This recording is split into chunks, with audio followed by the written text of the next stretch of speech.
I want to talk about Hollywood's long war against God. It hasn't just developed overnight, it's been a long, gradual build-up. Here's a film called Inherit the Wind. You remember the old videos? And this video came out in 1960, I believe. And this is a very powerful film based on a true story. This man here is Spencer Tracy. I'm sure you remember him. He plays a very antagonistic communist lawyer who's sent down to Tennessee in 1925 to make this guy look a bit of an idiot. This guy was a presidential candidate of his day, arguing for intelligent design. This man in the film is a judge, and he claims to have been a believer in creation. Now this is based on a true story.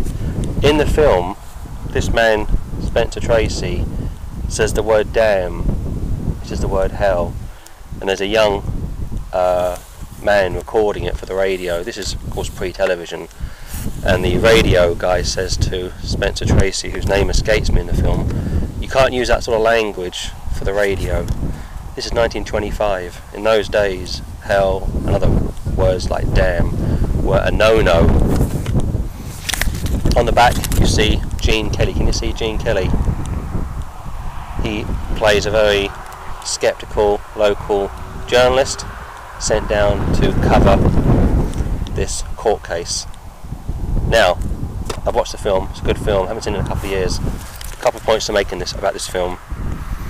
Hollywood, as you know, are antagonistic towards the things of the Lord. They always have been and they always will be. The world love their own. In real life, Spencer Tracy and Gene Kelly were Roman Catholic, and yet in the film they are very antagonistic towards the creation account of the Scopes monkey trial case.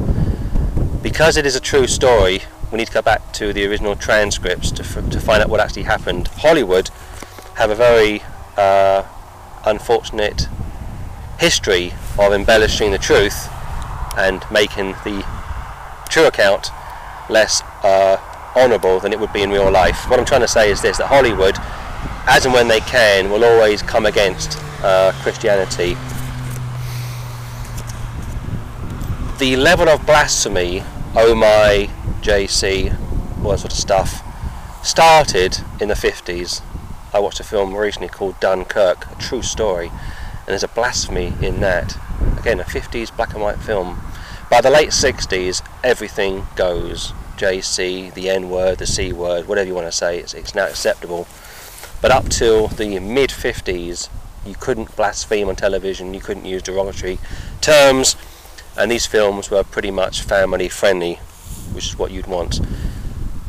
As I say, Spencer Tracy, Gene Kelly were both Roman Catholics, and Spencer Tracy had a long affair with Katharine Hepburn, and it's worth noting this because these guys in real life were very immoral, and of course a lot of them are just playing themselves in the films which they go through. Moving on, we go to the 1970s, a man called Francis Ford Coppola, or Coppola, however you want to pronounce his surname. An Italian Catholic who writes the script and directs a film for The Godfather 1, 2 and 3. Al Pacino plays the Don. Of course it's Marlon Brando, who wasn't a Catholic I don't think in the first part, but part 2 and 3 Al Pacino plays the Godfather boss. The film is littered with blasphemy. There's a scene where Michael Corleone, again Al Pacino plays him, had gone to his sister's child's baptism, and Catholics, as you know, baptise their infants, and he has to renounce the devil, as all good Catholics do at baptisms. And nowadays you get a baptism and a confirmation squeezed into one service. In the old days you were 8 when you had your communion, and you were 15 when you had your confirmation. Now, at least in the UK, they do it all in one hit. And during the film, Corleone has to renounce the devil, and his henchmen are going around killing people left, right and centre. Now, yes, it's a film, yes, it's not a literal account, but the mafia are Italian, they are American, what am I trying to say, they are Italian Catholics, American Italian, or Italian American, whatever way around you want it, but they are Roman Catholic, and they are from Sicily, the heartland and the homeland of mafia. Now, moving on from Francis Ford Coppola to Martin Scorsese, another Roman Catholic, a man who wanted to be a priest, and he directed Casino, and he also directed Goodfellas and some other gangster films. Very, very grim, very, very bloody, very, very violent, and it simply portrays the mafia from the 50s to the 70s when they're at their height, and the lifestyle which these guys were accustomed to. Sam Giancana, Lucky Luciano, Al Capone, all good Roman Catholics, all had Catholic burials, and I think it was even Franco, the dictator from Spain, who said that Adolf Hitler was a good, faithful son of the church. And he's one of the sources which affirms that Eugene Pacelli, Pope Pius XII, gave Adolf Hitler a Catholic burial, a requiem mass, which all good Catholics get. You get two forms of Catholicism. You get the extreme, the fundamentalists, the fanatics who worship statues, do their beads and do their deeds, and you get the other Catholic who goes to church as and when he or she wants to and simply goes through the motions. My own belief, my own views on Roman Catholics is, for the most part, they are victims of the system which they know very little about. I'm going to close with Madonna. Madonna, another good Catholic girl. She's now involved with the Kabbalah. She has done probably more than any other woman in the last 30 years to destroy family values, to obliterate decency, and yet she has two children. I think she's got three actually in total, but she has a daughter called Lourdes, who I believe goes to a private Catholic school. How about that? The Queen of Pop, as I like to call her, and her own daughter goes to a Catholic school. Madonna won't let her daughter, Lourdes, watch certain programs on television.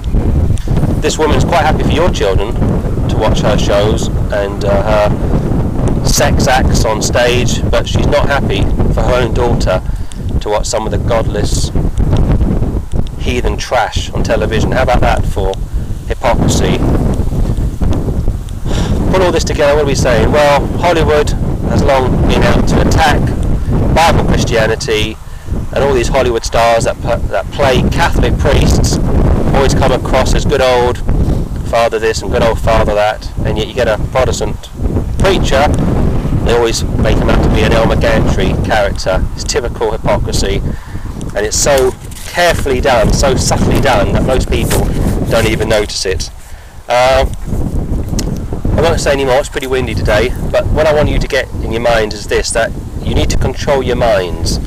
Romans 12 says to renew your mind every day, and do that by the reading of the scriptures and by prayer. Hollywood is out to obliterate anything that's decent, anything that is holy, anything that's righteous, and it just so happens that over the past 30, 40, 50 years, a lot of Catholics have got involved in trying to obliterate what is holy, what is righteous. As I say, Gene Kelly, Spencer Tracy, they were good Catholic boys, and they're playing characters in films which are mocking God and mocking what he stands for. If you're a Bible-believing Christian, I would hope that you'd have more sense than to watch some of these rubbish films, and if you've got them on DVD or video, bin them, get rid of them. Okay, I'm going to sign out now, and speak to you soon.